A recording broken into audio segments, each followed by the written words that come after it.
ரத்னவாணி சமுதாய வானொலி. ரத்னவாணி உங்க பிரச்சனைய சொல்லுங்க, தீர்வைய உடனே கேளுங்க, வெளியே வந்து குரல் கொடுங்க. இது மக்களுக்கான சேவை. அற்புத தெரிஞ்சுக்கோ, தமிழில் சொல்றோம் புரிஞ்சுக்கோ. ரத்னவாணி சமுதாய வானொலி. ரத்னவாணி.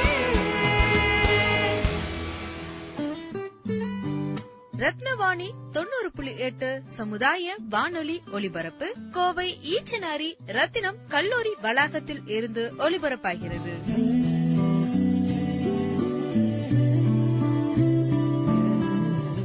வணக்கம். ரத்தினவாணி 90.8 சமுதாய வானொலியின் ஆன்றோர்களுக்கான சிறப்பு நிகழ்ச்சி அனுபவ்.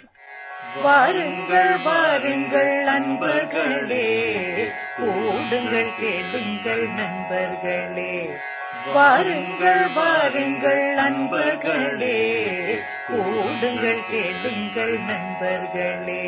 இளமையில் நாம் செய்ய நினைத்ததை முதுமையில் செய்ய இயலுமே என்று. வாருங்கள் வாருங்கள் நண்பர்களே, கூடுங்கள் கேளுங்கள் நண்பர்களே. ஒன்றாய் கூடி சிந்திப்போம், கேட்போம், மகிழ்வோம். சிந்திப்போம், கேட்போம், மகிழ்வோம். இந்திய அரசாங்கத்தின் அறிவியல் மற்றும் தொழில்நுட்பத்துறை என்னும் டிபார்ட்மெண்ட் ஆஃப் சயின்ஸ் அண்ட் டெக்னாலஜியால் நிறுவப்பட்ட விக்யான் பிரசார் என்னும் துறை மற்றும் அழகப்பா பல்கலைக்கழகம் இணைந்து வழங்கும் 60 வயதிற்கும் மேற்பட்ட ஆன்றோர்களை உள்ளிணைக்கும் புதுமையான சமுதாய வானொலி நிகழ்ச்சி அனுபவ்.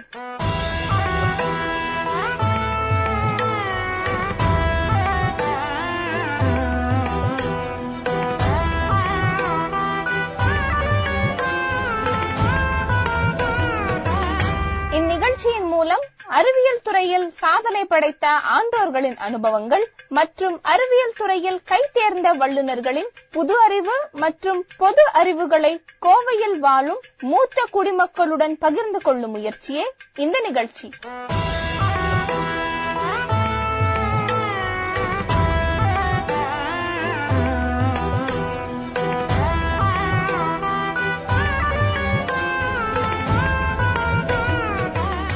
இன்றைக்கு நம்முடன் இணைந்திருக்கும் சிறப்பு விருந்தினர் central institute of cotton research என்னும் பல்கலைக்கழகத்தின் பிரின்சிபல் சயின்டிஸ்ட் திருமதி எஸ் உஷாராணி அவர்கள் இன்னைக்கு நம்ம கூட இணைஞ்சிருக்காங்க. அம்மா வணக்கம். அம்மா வணக்கம். இன்னைக்கு உங்க கூட நேர்காணல் செய்வதற்காக அணு உலை நிபுணர் வல்லுநர் இணைந்திருக்காங்க. அவங்களுடைய வினாக்களை நாம இப்ப கேட்கலாங்கம்மா.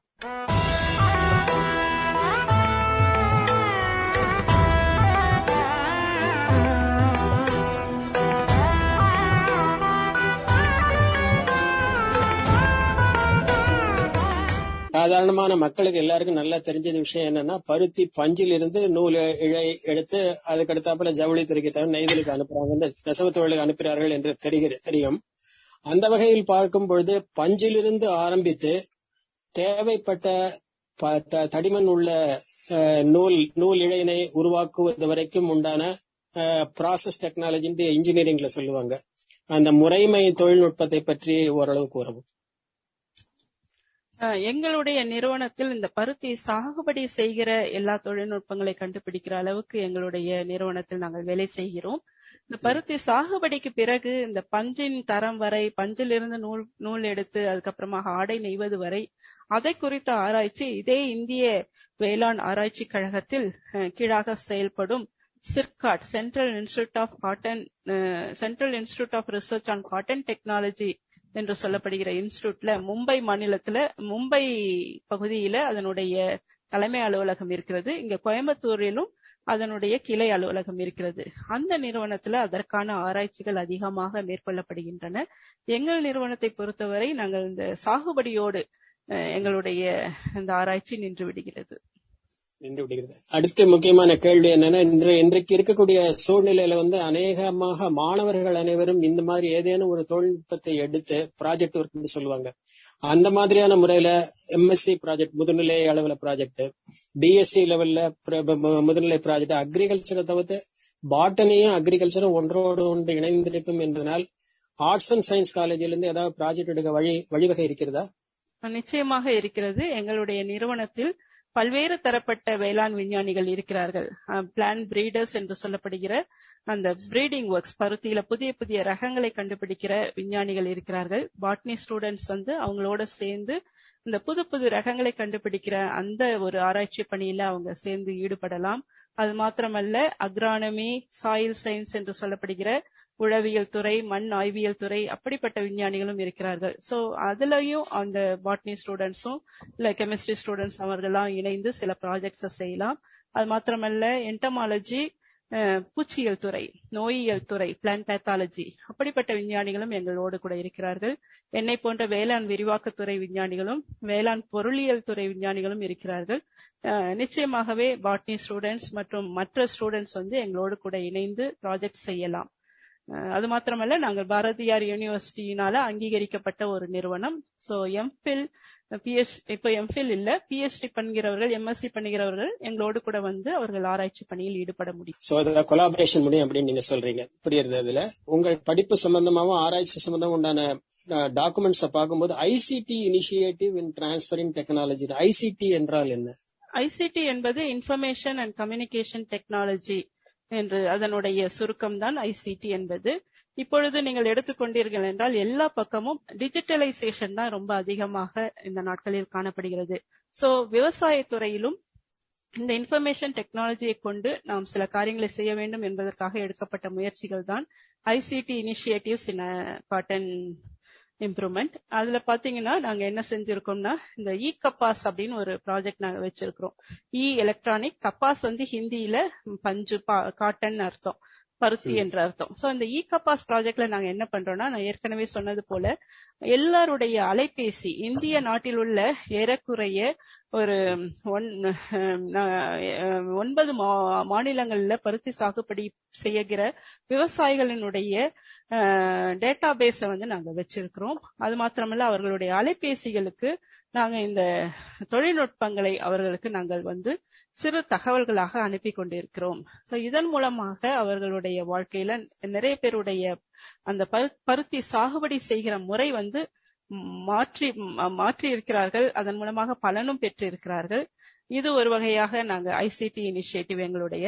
அது மாத்திரமல்ல, எங்களுடைய வெப்சைட்ல, இணையதளத்துல நாங்க வீக்லி அட்வைசரி சர்வீஸ் அப்படின்னு சொல்லிட்டு நாங்க போடுறோம். ஒவ்வொரு வாரமும் பருத்தியில என்ன செய்வது, என்ன செய்யக்கூடாது சாகுபடியில அப்படின்னு சொல்ற தகவல்களை நாங்கள் 9 லாங்குவேஜ்ல, மொழிகளில நாங்க மொழிபெயர்த்து போட்டுக்கொண்டிருக்கிறோம்.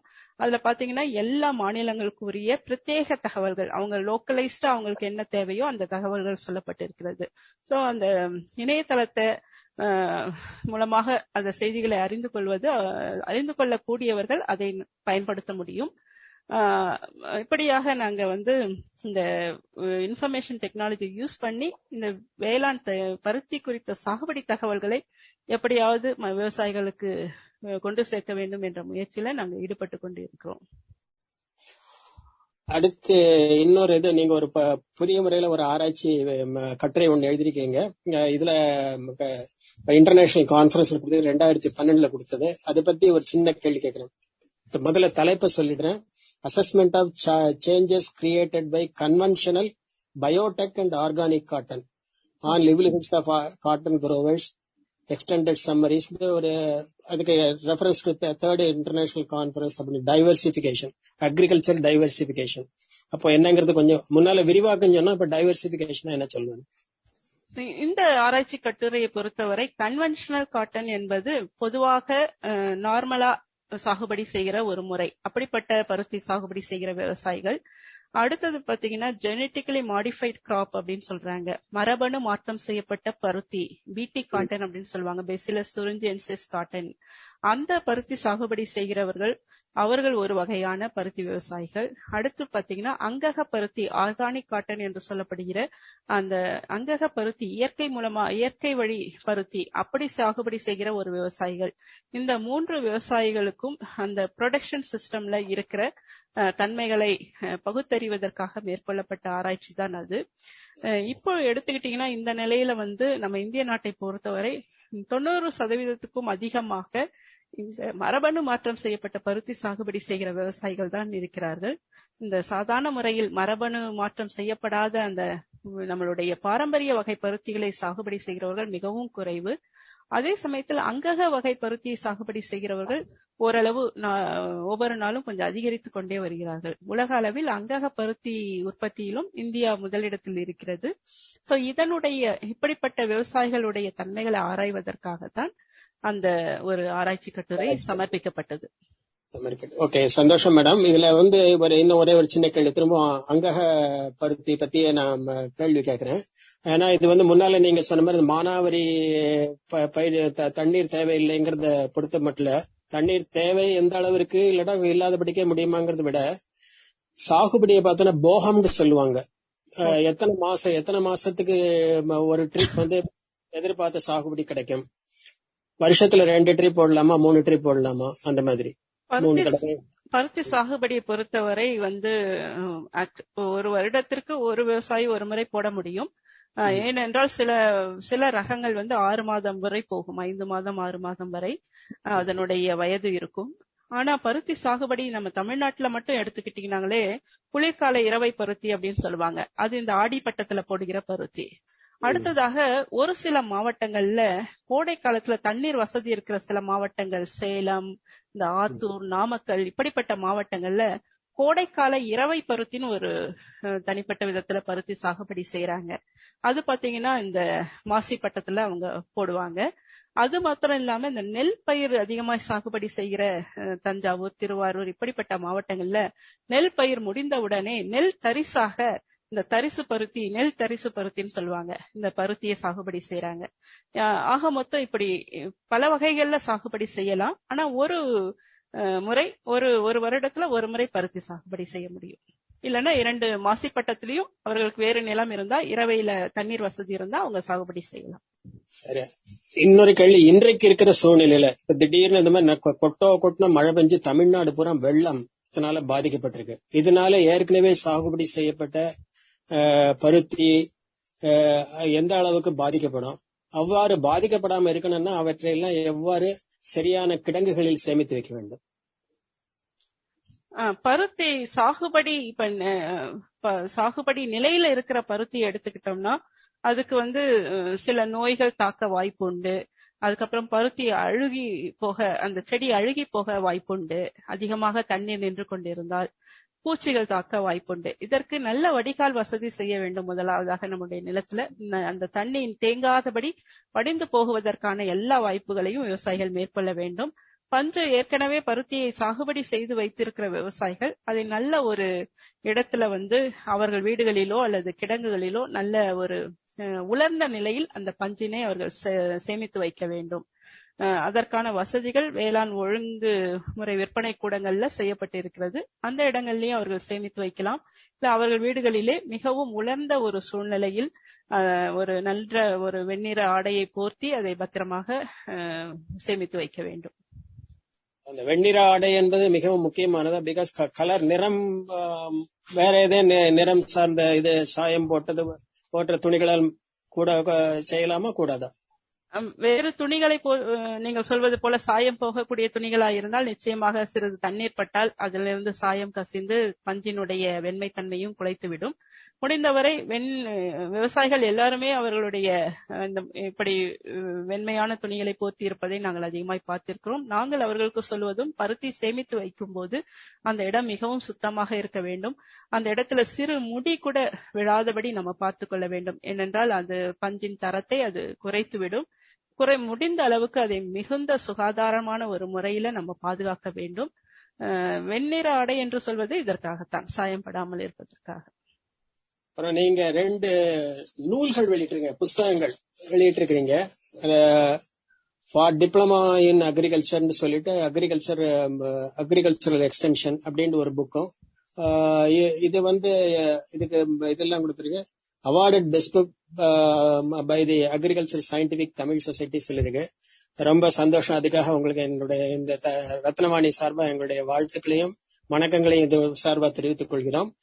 இன்னொரு புக்கு வந்து agriculture in growing scientific Tamil, அதுங்கிறது கொஞ்சம் தமிழ் பத்தி சொல்லிக்கிறதுனால க்ரோயிங் சயின்டிபிக்னா என்னங்கிறது கொஞ்சம் சொன்னா நல்லா இருக்கும்.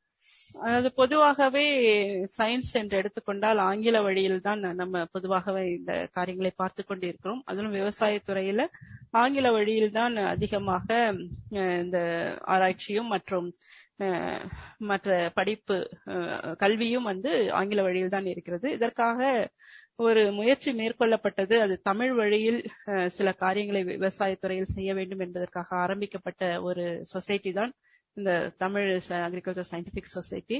இது இந்த சொசைட்டி மூலமாக பல கான்ஃபரன்சஸ் அவங்க நடத்திட்டு வராங்க. அந்த கான்ஃபரன்ஸ்ல வந்து ஆராய்ச்சி கட்டுரைகளை, விவசாய ஆராய்ச்சி கட்டுரைகளை தமிழில் சமர்ப்பிப்பதற்கு அதிக அளவில் அவங்க ஊக்கம் கொடுத்து வருகிறார்கள். அப்படி சமர்ப்பிக்கப்பட்ட அந்த கட்டுரைகளை எல்லாம் சேர்த்து உருவாக்கப்பட்டதுதான் அந்த முதலாவது நூல். அந்த இரண்டாவது நூல் வந்து அது டிப்ளமோ, பட்டய படிப்பு படிக்கிற நிறைய விவசாய மாணவர்கள் இருக்கிறார்கள். அவர்களுக்கு இந்த ஆங்கில வழி விவசாய கொஞ்சம் கடினமாக இருப்பதால் தமிழில் சில புத்தகங்கள் வேண்டும் என்று கேட்டார்கள். அதற்காக விரிவாக்கத்துறை சம்பந்தப்பட்ட ஒரு புத்தகத்தை வெளியிடும்படியாக கொண்ட முயற்சி தான் அந்த வேளாண் விரிவாக்க புக்கு, அந்த புத்தகம். நீங்க பட்டய படிப்புன்னு சொன்னனால ஒரு பொதுவான செய்தி அநேகருக்கு தெரியப்படுத்தினா ரொம்ப நல்லா இருக்கும். ஏன்னாக்க வந்து இளநிலை பட்டம் அந்த மாதிரியான எல்லாம் வந்து தமிழ்நாடு வேளாண் பல்கலைக்கழகத்துல இருக்கு. இதே மாதிரி பட்டய படிப்பு பாலிடெக்னிக்ல நார்மலா பொறியியல்ல படிக்கிறவங்க எல்லாம் படிக்கிற மாதிரி இந்த வேளாண் துறை சம்பந்தமான பட்டய படிப்பு தமிழ்நாடு வேளாண் பல்கலைக்கழகத்தில் இருக்கிறதா இல்லையா என்று தெரிந்து கொள்ள விரும்புகிறேன்.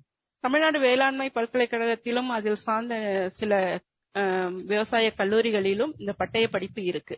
டிப்ளமோ இன் அக்ரி இருக்கு. ரொம்ப நன்றி மேடம். ரொம்ப நல்ல முறையில நீங்க பேசிருக்கீங்கிறது எனக்கு சந்தோஷமா இருக்கு. நான் ஒரு அணுவிலை விஞ்ஞானிங்கிற முறையை விட விவசாயத்தை பொறுத்த மட்டும் ஒரு சாதாரண மனிதன் என்ற முறையில் பார்க்கும் பொழுது நீங்கள் கூறியுள்ள சில விஷயங்கள்லாம் நல்லாவே தெரியுது. அதே நேரத்துல நான் வந்து அணுவிலை விஞ்ஞானிங்கிற முறையில வந்து என்னன்னா ஒரே ஒரு கேள்வி மாத்திரம் கேட்டுக்கிறேன். ஏன்னாக்க கதிர்வீச்சுங்கிறது முக்கியமான சொல். அது சூரியன்ல இருந்து வரக்கூடிய கதிர்வீச்சுனால இந்த பருத்திக்கு எந்த விதமான பாதிப்புகள்? ஏற்கனவே கேட்ட கேள்விதான். கோவில்பட்டி மாதிரியான இடங்கள்ல மானாவாரி பயிர் வருதுன்னு நீங்க சொல்லிட்டீங்க. பட் கதிர்வீச்சு தாக்கம் மூலமாக ஏதாவது ஆராய்ச்சிகள் நடத்தப்படுகின்றனவா? சூரிய ஒளி வந்து பருத்திக்கு ரொம்ப முக்கியமான ஒன்று. அதை குறித்து நாங்கள் ஆராய்ச்சி செய்கிறோம். எவ்வளவு சன்ஷைன் அவர்ஸ் தேவைப்படுகிறது, அதையெல்லாம் குறித்து நாங்கள் ஆராய்ச்சி செய்கிறோம். இந்த கதிர்வீச்சு நிமித்தமாக எந்த அளவுக்கு பாதிக்கப்படுகிறது என்பதை குறித்த ஆராய்ச்சி இப்பொழுது எங்கள் நிறுவனத்தில் நடைபெறவில்லை. ஆனால் இதற்கு பின்பு நடைபெற அதிக வாய்ப்புகள் இருக்கிறது. இது ஒரு நல்ல தகவல். ஆனால் இந்த கிளைமேட் சேஞ்ச் என்று சொல்லப்படுகிற இந்த பருவநிலை மாறுபாடு குறித்த ஆராய்ச்சிகள் நிறைய நாங்கள் செய்து கொண்டிருக்கிறோம். அதில் ஒரு விஷயம், இந்த கார்பன் டை ஆக்சைடு லெவல் அதிகமானா என்ன ஆகும் பருத்தி, அப்படிப்பட்ட ஆராய்ச்சிகளை நாங்கள் மேற்கொண்டு வருகிறோம். நீங்கள் கொடுத்த இந்த தகவல் மிகவும் ஒரு பிரயோஜனமான தகவல். நான் என்னுடைய மற்ற சக விஞ்ஞானிகளுக்கு இதை குறித்து நான் பகிர்ந்து கொள்கிறேன். கதிர்வீச்சு நிமித்தமாக என்ன பாதிப்பு பருத்தி சாகுபடியில் ஏற்படும் என்பதை குறித்து நாங்கள் ஆராய்ச்சி மேற்கொள்ள பிற்காலத்தில் நிச்சயமாக முனைவோம். எனக்கு மிகவும் சந்தோஷமான செய்தி இது. எங்களுடைய இந்த மாதிரி ஒரு சாதாரண மனிதருடைய ஒரு ஆலோசனையை ஏற்றுக்கொண்டதற்காக. கோவையை தவிர்த்து தமிழ்நாட்டுக்குள் வேற எங்கேனும் பருத்தி ஆராய்ச்சி நிறுவனம் இருக்கிறதா என்று என்னுடைய கடைசி வினாவாக உங்களுக்கு வைக்கிறேன். இந்த இந்திய வேளாண் ஆராய்ச்சி குழுமத்தின் கீழாக செயல்படுகிற இந்த மத்திய பருத்தி ஆராய்ச்சி நிறுவனமானது 1959 வருஷத்துல இந்த கோயம்புத்தூர் பட்டணத்துல ஸ்டார்ட் பண்ணப்பட்டதுங்க. இந்த இனிஷியலா இதை ஸ்டார்ட் பண்ணும்போது பிர்காம் அப்படின்னு சொல்லிட்டு project intensification of regional research on cotton, oil seeds and millets அப்படின்னு சொல்லி ஒரு திட்ட அலுவலகமாக தான் தொடங்கினாங்க. ஆனா 1965 இந்திய வேளாண் ஆராய்ச்சி கழகத்தின் கீழ் செயல்படும் முக்கிய நிறுவனமான இந்த புதுடில்லியில் உள்ள இந்திய வேளாண் ஆராய்ச்சி நிறுவனத்தினுடைய மண்டல நிலையமா இது மாற்றப்பட்டது. அதற்கு பின்பாக இது 1967 பருத்திக்கென்று பிரத்யேகமா ஆராய்ச்சி செய்யப்படுகிற நிறுவனமா மாற்றப்பட்டதுங்க. எங்களுடைய இந்த தலைமை அலுவலகமா இருக்கிற மகாராஷ்டிரா மாநிலத்தில் இருக்கிற நாக்பூர்ல இருக்கிற மத்திய பருத்தி ஆராய்ச்சி நிறுவனமானது இந்த கோயம்புத்தூர் ஆராய்ச்சி நிறுவனத்துக்கு பின்பாக தான் தொடங்கப்பட்டது. 1976 தொடங்கப்பட்டது. அது தொடங்கப்பட்ட உடனே இந்த கோயம்புத்தூர் ஆராய்ச்சி நிறுவனம் அதனுடைய பிராந்திய நிறுவனமாக மாற்றப்பட்டது. அது மாத்திரமல்ல, ஹரியானா மாநிலத்துல சிர்சா என்ற இடத்துல இன்னொரு பிராந்திய நிலையமும் எங்களுக்கு பருத்தி ஆராய்ச்சிக்கென்று இருக்கு. இது இந்திய வேளாண் ஆராய்ச்சி குழுமத்தின் கீழாக இருப்பது. அது இல்லாம ஒவ்வொரு மாநிலத்திலும் விவசாய பல்கலைக்கழகத்தின் கீழாக பருத்தி ஆராய்ச்சி செய்கிற நிறுவனங்கள் இருக்குங்க. ஒவ்வொரு மாநிலத்திலும் இருக்கு. நம்ம தமிழ்நாட்டிலையும் கூட தமிழ்நாடு வேளாண்மை பல்கலைக்கழகத்தின் கீழாக பருத்திக்கென்று தனியா ஒரு டிபார்ட்மெண்ட் இருக்கு. பெரம்பலூர்ல அதுக்கென்று ஒரு ஆராய்ச்சி நிறுவனமே, பருத்திக்கென்று வேப்பந்தட்டையில ஒரு தனிப்பட்ட ஆராய்ச்சி நிறுவனமே வைத்திருக்காங்க. கோயில்பட்டியில இருக்கு, ஸ்ரீவில்புத்தூர்ல இருக்கு. இதெல்லாம் தமிழ்நாடு வேளாண்மை பல்கலைக்கழகத்தின் கீழாக வருகிற பருத்தி ஆராய்ச்சி நிறுவனங்கள். ஆனால் எங்கள் நிறுவனமானது அவர்கள் அனைவரையும், இந்த தமிழ்நாடு வேளாண்மை பல்கலைக்கழகம் மாத்திரமல்ல, மற்ற மாநிலங்களில் பல்கலைக்கழகங்கள் கீழாக செயல்படுகிற எல்லா பருத்தி ஆராய்ச்சி நிறுவனங்களையும் இணைத்து பருத்தி மேம்பாட்டு திட்டத்தை எங்க ஆராய்ச்சி நிறுவனம் நடத்தி வருகிறது. ரொம்ப சந்தோஷம் மேடம். நான் இப்பொழுது ரத்னவாணி நிர்வாகிகளிடம் விட்டு விடுகிறேன். அம்மா நன்றி அம்மா. இன்றைய அறிவியல் சார்ந்த கருத்து பதிவு மிகவும் தெளிவானதாகவும் இலகுவானதாகவும் இருந்தது. சாதாரண மக்களுக்கும் புரியும் வகையிலும் இருந்தது. மிகவும் மகிழ்ச்சி. இது இணைப்பில் இணைந்திருக்கும் நபர்களை தாண்டியும் நேயர்களுக்கும் இது மிகவும் பயனுள்ளதாக இருக்கும் என்று நம்புகிறோம். இன்றைய இணைப்பில் இணைந்ததற்கு நன்றி அம்மா.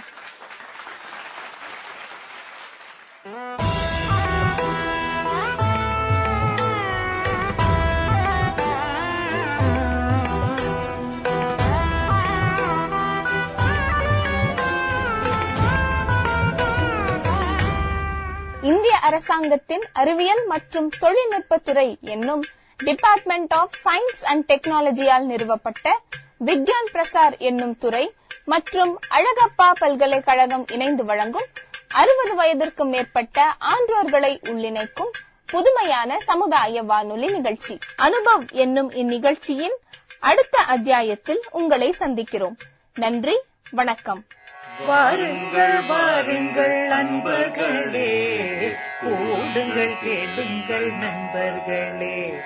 வாருங்கள் வாருங்கள் நண்பர்களே, கூடுங்கள் கேளுங்கள் நண்பர்களே.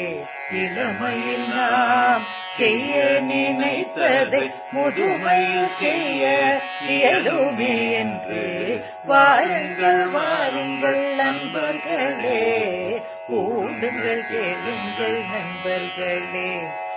ஒன்றாய் கூடி சிந்திப்போம், கேட்போம், மகிழ்வோம், சிந்திப்போம்.